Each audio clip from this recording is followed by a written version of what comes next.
My brothers and sisters, sometimes Allah allows everything in your life to collapse, not because He wants to punish you, but because He wants to rebuild you. Better, purer, stronger. You cry over what you've lost, but Allah is preparing you for what you were meant to become. The Prophet ﷺ said, Allah does not look at your appearance or your wealth, but at your hearts and deeds. Sahih Muslim. So when your heart is shattered, it's often a sign that Allah wants to remove the old layers, the arrogance, the sins, the despair, and replace them with sincerity, humility, and tawakkul. How many times have we seen people hit rock bottom only to rise up with more iman than ever before? That broken moment may be the beginning of your true journey. The Quran reminds us in Surah Al-Baqarah 286. Allah does not burden a soul more than it can bear. So don't say, why me? Say, Ya Allah, guide me through this. Because when you let go of who you were, Allah shows you who you can become. And that version is far more beautiful than anything you've ever known. Why? The old you must be left behind. My beloved brothers and sisters, there comes a time in every believer's life when they must confront the reality that the version of themselves they've been holding on to through habits, sins, fears, and ego is no longer who Allah wants them to be. Sometimes we are too attached to our comfort zones, our old patterns, and the illusion of control. But Allah, in His infinite wisdom, sends gentle nudges, sometimes even painful jolts to wake us up. Why? Because you cannot walk into the future Allah has written for you while clinging to the baggage of the past. The Quran tells us in Surah Al-Anfal 8:53, indeed Allah will not change the condition of a people until they change what is in themselves. Change starts within. Often we fear letting go of who we used to be because it's familiar even if it's hurting us. I've met brothers and sisters who say, but this is just who I am. No, my dear ones, you are who you choose to become with the help of Allah. Islam is a faith of transformation. Look at Umar ibn al-Khattab, Rawanse, an enemy of Islam. Yet when he left his old self behind, he became one of the greatest leaders in Islamic history. His heart changed. His life changed. Allah changed him. And that's the beauty. When you release the old you for Allah's sake, He replaces it with something so much better. Not just in dunya, but in akhirah too. You see, we all carry wounds. We've made mistakes. We've spoken words. We regret. We've missed prayers, hurt others, neglected our souls. But those mistakes don't define you unless you cling to them. Allah is Al-Ghafur, the most forgiving. The Quran says in Surah Az-Zumar 39:53, O my servants who have wronged themselves, do not despair of the mercy of Allah. Don't let shaitan trap you in guilt and shame. That old version of you before Tawbah, before reflection, before growth, it was part of your journey, yes. But it is not your destination. Leaving the old you isn't about perfection. It's about intention. It's about waking up one morning and saying, Ya Allah, I'm tired of being distant from you. I'm tired of chasing things that leave me empty. And then, step by step, you replace sin with salah, silence with dhikr, despair with dua. It doesn't happen overnight. No garden grows in a day. But with sincere effort and the mercy of Allah, you begin to feel something shift inside. Peace, purpose, a gentle light returning to the heart. That is the mercy of your Rabb at work. I often remind myself and others, the pain of letting go is temporary, but the pain of staying stuck can last a lifetime. Think of the caterpillar. If it resists transformation, it never becomes the butterfly.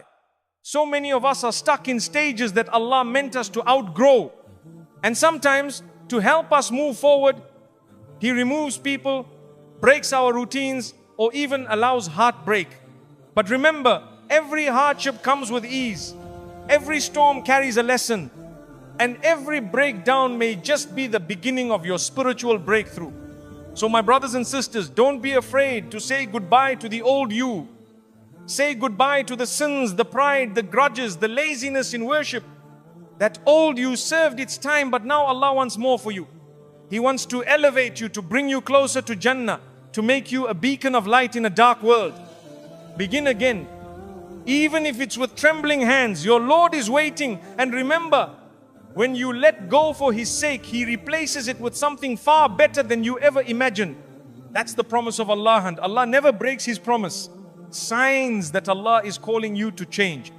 My beloved brothers and sisters, change is not something we often choose willingly. Many of us become attached to the life we know, even if that life is slowly drifting us away from Allah. But Allah, in His infinite mercy, sends signs, subtle and sometimes very direct, to shake us gently, to remind us you are meant for more. These signs are not punishments, they are invitations. When your heart begins to feel restless, even in the middle of success, it might be Allah calling you back to Him. One of the first signs is a deep inner discomfort with the life you are living. You may still be going through your daily routine, your job, your family duties, your social interactions, but your heart starts to feel heavy. The things that used to bring you joy now feel empty. This is not depression, this is your soul craving a return to its Creator. The Quran says, indeed, in the remembrance of Allah do hearts find rest. Surah Ar-Ra'd 13:28. If your heart is restless, perhaps it is being pulled toward remembrance. Another clear sign is when you begin to feel guilt over your sin seven, those you used to ignore. You may suddenly feel uneasy listening to music that once gave you pleasure, or skipping prayers you used to delay without thought. This guilt is a gift. It means your heart is still alive. The Prophet ﷺ said, if your good deed makes you happy and your bad deed makes you sad, then you are a believer. That feeling is Allah softening your heart before it hardens. Sometimes the sign comes in the form of loss or hardship. A relationship ends. A job is taken away. Your health takes a turn. At first you may ask, why is this happening to me? But soon you realize that what was taken away was something you had placed above Allah. He removes distractions not to hurt you, but to heal you. In Surah Al-Baqarah 2:216, Allah tells us, but perhaps you hate a thing and it is good for you. Trust that every detour is a redirection to something better, especially spiritually. Another sign is when Allah starts sending reminders through others. You hear a khutbah that touches your heart. A friend shares a verse that speaks directly to your situation. You randomly hear a lecture online that feels like it was meant just for you. These are not coincidences, these are divine appointments. Allah says in Surah An-Nur 24:35, Allah is the light of the heavens and the earth. When He wants to reach you, He'll shine His light even through the words of others. There may also come a moment when you feel exhausted with worldly pursuits. No matter how much money, fame or comfort you gain, there's a strange hollowness inside. That's because your soul was not created for this dunya, it was created to worship and return to Allah. The Prophet ﷺ said, be in this world as though you were a stranger or a traveler. When you start to feel detached from worldly desires, that is a beautiful sign. It means Allah is pulling you toward your true purpose. At times you may feel surrounded by people who no longer understand you. Your social circle may not align with the new thoughts entering your heart. You begin to crave deeper conversations, more meaning, more substance. Don't resist this. This is Allah preparing you for better company, spiritually aligned companionship. The Prophet ﷺ reminded us, a person is on the religion of his close friend, so look at whom you befriend. As your heart changes, your circle may too. Another sign is when you experience a sudden awareness of time slipping away. You look at your age and wonder, where did all the years go? You attend a janazah and realize, that could have been me. These thoughts are not morbid, they're sacred. They are signs that Allah is awakening your consciousness, reminding you that life is short and your soul is eternal. The Quran says in Surah Al-Munafiqun 63:11, and Allah will not delay a soul when its time has come. Time is precious. Realize it before it's too late. You may also notice that your heart begins to yearn for solitude and silence. The noise of the world feels overwhelming and you crave moments alone with your thoughts, or more importantly, with your Lord. This is a spiritual awakening. Even the Prophet ﷺ would retreat to the cave of Hira before revelation came. In silence, you hear what your soul has been trying to tell you. Return to Allah. The world wants your attention, but Allah wants your heart. Another deep sign is the sudden awareness of death, not in fear, but in preparation. You begin to think about your akhirah. You wonder about your deeds. You start asking yourself questions like, what legacy am I leaving behind? Will Allah be pleased with me if I were to return to Him today? This shift in mindset is a mercy. It's not anxiety. It's clarity. As the Prophet ﷺ said, the intelligent one is he who calls himself to account and works for what is after death. If these thoughts are visiting you, Allah is gently guiding your heart. Sometimes you find yourself drawn to the Quran or Islamic knowledge unexpectedly. You start listening to lectures, reading verses, or feeling a pull toward understanding your deen better even if you don't fully know why. That hunger for truth, that thirst for connection is one of the greatest signs that Allah is inviting you to transform. In Surah Muhammad 47:24, Allah asks, do they not reflect upon the Quran, or are there locks upon their hearts? When the locks begin to open, the light begins to enter. And finally, perhaps the clearest sign is this. You are thinking about change right now.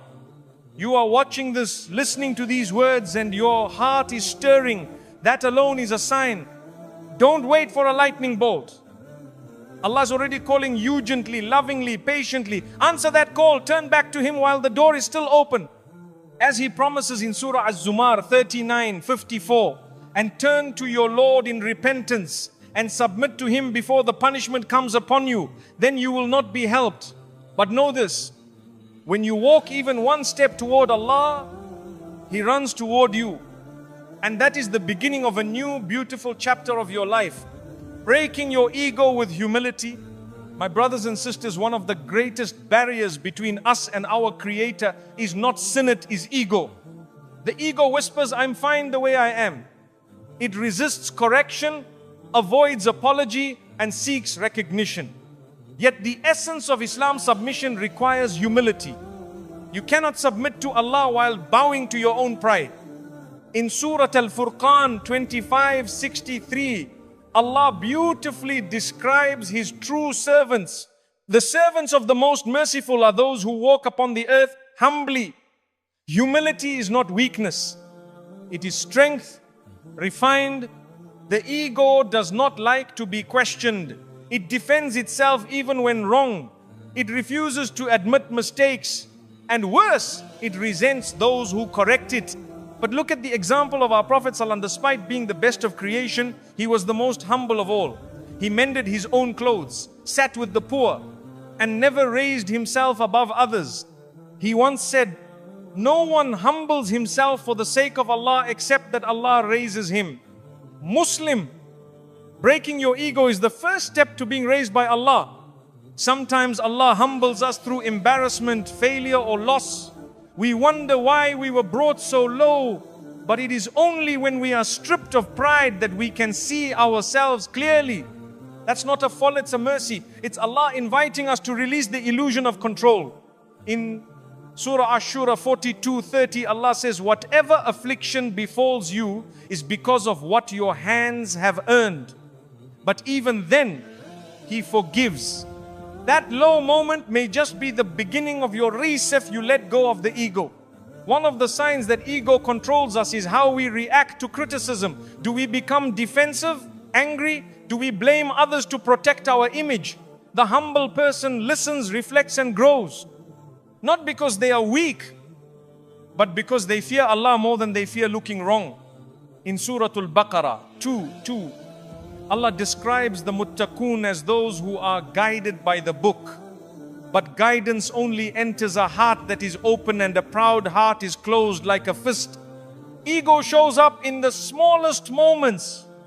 Refusing to apologize to a spouse, needing to win an argument, needing to be praised. Yet none of these elevate us in the sight of Allah. What truly elevates is when we humble ourselves for His sake, when we say, I was wrong, or please forgive me, or I need help. These phrases crush the ego, but they free the soul. The Prophet ﷺ said, whoever is humble, Allah will raise him, and whoever is arrogant, Allah will bring him low. Ibn Majah I've met people who were spiritually stuck for years, not because they lacked knowledge, but because they couldn't admit they were wrong. Pride kept them from apologizing to family, from seeking forgiveness, from asking Allah sincerely. Shaitan was cast out not because he denied Allah, but because his ego refused to bow. Think about that. One moment of pride cost him everything. Are we repeating that story in our own lives, silently, stubbornly? Humility is not thinking less of yourself. It's thinking of yourself less. It's knowing that every blessing you have, your intelligence, your looks, your voice, your reputation can all disappear in a moment. Allah gives and Allah takes. When you remember that, arrogance becomes impossible. The Quran reminds us in Surah An-Nahl 16:53, and whatever of blessings you have it is from Allah. Gratitude destroys pride, because a grateful heart knows it owns nothing, only receives. A truly humble person also sees others with mercy. They don't mock the sinner. They don't judge the struggling. They don't look down on those whose journey is different. Why? Because they know their own flaws. And they remember that guidance is from Allah alone. In Surah Al-Hujurat 49:11, Allah commands, let not a people ridicule another people. It may be that they are better than them. The ego sees fault in others. Humility sees the need for compassion. One of the most beautiful signs of humility is the ability to forgive. Ego wants revenge, wants to prove a point. But the humble person says, I leave it to Allah. Not because they are weak, but because they know true justice comes from the most just. In Surah Ash-Shura 42:40, Allah says, but whoever pardons and makes reconciliation, his reward is due from Allah. What more can we want than that? When you forgive for Allah's sake, you let go of your burden and let Him handle the rest. Ego makes us obsessed with being right. Humility makes us obsessed with doing what is right. There's a huge difference. The ego seeks victory. Humility seeks truth. And truth is what Allah loves most.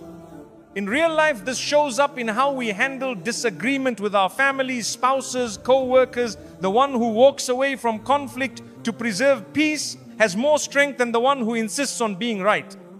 As the Prophet ﷺ said, I guarantee a house in paradise for one who gives up arguing even if he is right. Abu Dawud. The process of breaking your ego isn't quick. It's a daily battle with your thoughts, your tongue, your heart, but it is a battle worth fighting. Every time you catch yourself showing off, judging others, or demanding recognition, pause. Say,